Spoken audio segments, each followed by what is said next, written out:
नमस्कार दोस्तों। दूसरे टी20 महामुकाबले को खत्म होने के तुरंत बाद तीसरे और अंतिम टी20 महामुकाबले के लिए बीसीसीआई और कप्तान सूर्य कुमार यादव ने 3 से 4 महत्वपूर्ण बदलाव के साथ न्यूजीलैंड के खिलाफ घोषित किए भारतीय टीम। जी हां दोस्तों, कप्तान सूर्य कुमार यादव तीसरे और अंतिम टी20 महामुकाबले के लिए भारतीय टीमों में ऐसे 3 से 4 युवा भूखे शेरों की एंट्री करवा दिए हैं, जिसे देख न्यूजीलैंड की टीम को पसीने छूटने लगे हैं। जी हां दोस्तों, पहले तो मैच भारतीय टीम जीत चुकी है और सीरीज भी जीत हो चुकी है। इसी वजह से तीसरे और अंतिम महामुकाबला के लिए कप्तान सूर्य कुमार यादव ने नए खिलाड़ियों को मौका दिया है और साथ में 2 से 3 पुराने भूखे शेरों की भी वापसी कराई है, जिन्हें देखने के बाद अब तीसरे और अंतिम टी20 में भी न्यूजीलैंड को हार का डर सताने लगा है। जी हां दोस्तों, साथ ही साथ ये भी बताएंगे कि कप्तान सूर्य कुमार यादव तीसरे सुपरहिट महामुकाबले के लिए कौन से 3 से 4 खतरनाक खिलाड़ियों को टीम में वापसी कराई है। उससे पहले अगर आप भी सूर्य कुमार यादव और अभिषेक शर्मा को बेहतरीन खिलाड़ी मानते हैं तो वीडियो को लाइक ज़रूर कीजिएगा, क्योंकि क्रिकेट से रिलेटेड अपडेट सबसे पहले इसी चैनल पर ही दी जाती है। जी हाँ दोस्तों, साथ ही साथ आपको यह भी बताएंगे तीसरा और अंतिम टी20 का महामुकाबला कब खेला जाएगा, कितने बजे खेला जाएगा और इस महामुकाबले को आप सभी कहाँ पर देख सकते हो, और फ्री में देखना है तो क्या करना होगा। यानी कि आप सभी को तीसरे और अंतिम टी20 से जुड़ी संपूर्ण जानकारी मिलने वाली है, इसलिए वीडियो को अंत तक ज़रूर देखिएगा, क्योंकि ये वीडियो काफ़ी इन्फॉर्मेशन वाली होने वाली है। साथ में यशस्वी जो दूसरे टी20 में छोटे हो गए थे उनकी भी वापसी हुई है, साथ में 2 से 3 और बड़े बदलाव हुए हैं। तो आपको बताते हैं वो कौन से 11 खतरनाक खिलाड़ी हैं जो हमें तीसरे और अंतिम टी20 में खेलते हुए दिखाई देंगे। न्यूजीलैंड की टीम के खिलाफ सबसे पहले आप सभी को बता दें, तीसरा और अंतिम टी20 का महामुकाबला भारत और न्यूजीलैंड के बीच चेन्नई के चेपक स्टेडियम पर खेला जाएगा। वहीं तीसरे और अंतिम टी20 के महामुकाबला को आप सब भी एक बार फिर JIO हॉटस्टार पर अपनी मोबाइल की स्क्रीन पर देख सकते हो। वहीं टीवी की बात की जाए तो टीवी पर स्टार स्पोर्ट्स पर देखने को मिलेगा। वहीं फ्री में देखना चाहते हो तो हमारे टेलीग्राम काफ़ी साफ रहेगा। शाम को ठंडी हवा चलने की पूरी संभावना है, जिसे मैच काफ़ी रोमांचक और कांटेदार होगा, वही आप सभी को बता दें। तीसरा और अंतिम टी20 का महामुकाबला भी भारतीय समय अनुसार शाम के 7 बजे ही होने वाला है। समय में कोई बदलाव नहीं हुआ है और टॉस भी 6:30 ही होगा। वही पिच रिपोर्ट की बात करें तो चेन्नई के चेपक स्टेडियम की पिच हमेशा से ही स्पिनर्स के लिए मददगार मानी जाती है और यही इस मैदान की सबसे बड़ी खासियत भी है। यहाँ की पिच पर शुरुआत में तेज गेंदबाजों को हल्की स्विंग मिल सकती है, लेकिन जैसे जैसे मैच आगे बढ़ता है स्पिनर्स का दबदबा बढ़ता जाता है। पिच में मौजूद सूखी मिट्टी और दरारें स्पिनर्स को टर्न दिलाने में काफ़ी मदद करती हैं, जिससे बल्लेबाजों के लिए शॉट खेलना मुश्किल हो सकता है। खासकर दूसरी पारी में स्पिन गेंदबाज यहाँ घातक साबित हो सकते हैं। हालांकि चेपक की पिच पर बड़ा स्कोर भी बन सकता है, लेकिन उसके लिए बल्लेबाजों को शुरुआती ओवरों में संभल कर खेलना ज़रूरी होता है। यहाँ का आउटफीट तेज़ है, जिससे सही टाइमिंग के साथ शॉट खेलने पर आसानी से चौके मिल सकते हैं। चेन्नई का गर्म और उमस भरा मौसम भी खिलाड़ियों को चुनौती देता है, जिससे फिटनेस बहुत मायने रखती है। कुल मिलाकर चेपक की पिच पर यदि स्पिनर्स अच्छी गेंदबाजी करें और बल्लेबाज सधी हुई शुरुआत के बाद हाथ खोले तो रोमांचक मुकाबला देखने को मिल सकता है। दोस्तों चलिए अब आपको हम भारत की प्लेइंग 11 बता देते हैं। वह कौन से 11 खतरनाक खिलाड़ी हैं जो हमें तीसरे टी20 में खेलते हुए दिखाई देंगे। तो दोस्तों सबसे पहले ओपनिंग जोड़ी और पहले खिलाड़ी की बात करें तो ओपनिंग जोड़ी में एक बार फिर बदलाव हो चुका है। यशस्वी जायसवाल पूरी तरह फिट हो चुके हैं। इसी वजह से हमें एक बार फिर अभिषेक शर्मा के साथ यशस्वी जायसवाल ओपनिंग करते हुए नजर आएंगे। ईशान किशन को ओपनिंग से हटा दिया गया है। यशस्वी जायसवाल की बल्लेबाजी में जो आक्रामकता है उन्हें पावर प्ले का मास्टर बनाती है। खास तौर पर नई गेंद के खिलाफ उनका फ्रंट फुट पर आगे बढ़कर कवर ड्राइव लगाना किसी क्लासिकल बल्लेबाज की याद दिला देता है। यशस्वी का खास अंदाज ये है कि वह स्पिनर्स के खिलाफ भी बेखौफ रहते हैं और कदमों का शानदार इस्तेमाल करते हुए लंबी हिट लगाने में माहिर हैं। पहले टी20 में भले ही यशस्वी बड़ी पारी नहीं खेल पाए थे, लेकिन उन्होंने अपनी आक्रामक शुरुआत से टीम को रफ्तार जरूर दी थी। इस निर्णायक मुकाबले में भारत को यशस्वी से एक बड़ी पारी की उम्मीद होगी, ताकि टीम को मजबूत शुरुआत मिले और न्यूजीलैंड पर दबाव बनाया जा सके। यशस्वी के चौके की बरसात देखने के लिए फैंस भी बेताब होंगे और अगर वह लय में आ गए तो चेपॉक के मैदान पर रण बरसना तय है।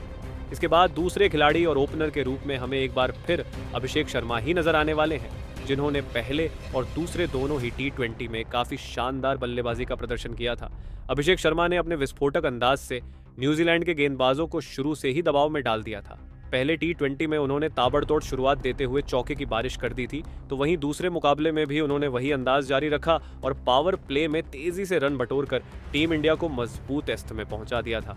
अभिषेक की बैकफुट पर खेले गए दमदार कट शॉट्स और फ्रंट फुट पर जोरदार कवर ड्राइव ने न्यूजीलैंड के गेंदबाजों को बैकफुट पर धकेल दिया था।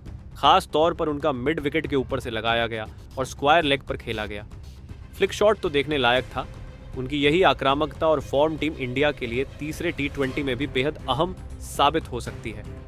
कप्तान सूर्य कुमार यादव को उम्मीद होगी कि अभिषेक शर्मा एक बार फिर पावर प्ले में ताबड़तोड़ बल्लेबाजी कर टीम को शानदार शुरुआत दिलाएं। इसके बाद नंबर 3 की बात करें तो नंबर 3 पर एक बड़ा बदलाव हुआ है। ईशान किशन, जिन्होंने दूसरे टी20 में ओपनिंग की थी, अब तीसरे टी20 में नंबर 3 पर खेलते हुए नजर आने वाले हैं। ईशान किशन का यह बैटिंग ऑन आर्डर में बदलाव टीम इंडिया के लिए एक रणनीतिक कदम माना जा रहा है।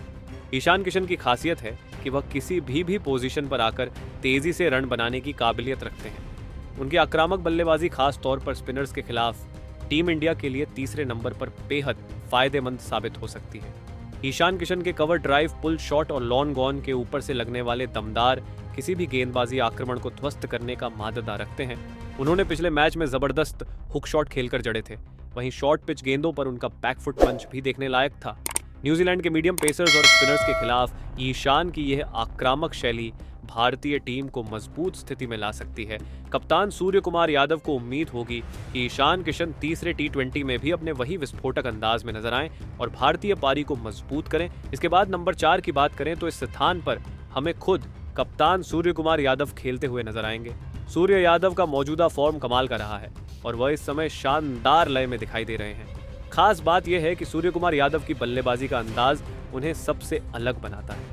वह मैदान के हर कोने में शॉट लगाने में माहिर है, जिसे क्रिकेट की दुनिया में 360 डिग्री प्लेयर कहा जाता है, चाहे वह स्कूप शॉट हो, रिवर्स स्वीप हो या फिर इनसाइड आउट ड्राइव। सूर्या के पास हर तरह का हथियार मौजूद है। इस सीरीज के पिछले मुकाबले में सूर्य कुमार यादव ने जिस तरह ताबड़तोड़ शतक जमाया था, उसने न्यूजीलैंड के गेंदबाजों की कमर तोड़ दी थी। उनकी बल्लेबाजी में आक्रामकता और समझदारी का बेहतरीन मिश्रण देखने को मिलता है, जो उन्हें मैच का रुख पलटने वाला खिलाड़ी बनाता है। तीसरे टी20 में भी सूर्य कुमार यादव पर सभी की नजरें टिकी होंगी कि वह किस अंदाज में अपनी टीम को मजबूत स्थिति में पहुंचाते हैं। इसके बाद नंबर 5 की बात करें तो इस स्थान पर हमें विस्फोटक बल्लेबाज रिंकू सिंह खेलते हुए नजर आने वाले हैं। रिंकू सिंह का खेल दबाव में निखरता है और वह मुश्किल हालात में टीम के लिए संकट मोचक बनकर उभरते हैं। अपनी ताबड़तोड़ बल्लेबाजी के लिए मशहूर रिंकू सिंह के पास बड़े बड़े शॉट्स खेलने की गजब की काबिलियत है। पिछले कुछ मुकाबलों में उन्होंने जिस तरह डेथ ओवर्स में तेजी से रन बनाए हैं, वह उनकी बेहतरीन फिनिश स्किल का प्रमाण है। रिंकू सिंह की खासियत यह है कि वह क्रीज पर आते ही गेंदबाजों पर हावी हो जाते हैं और चौकों की बरसात कर देते हैं। उनकी स्ट्राइक रेट भी कमाल की है, जो उन्हें टीम के लिए एक महत्वपूर्ण मैच फिनिशर बनाती है।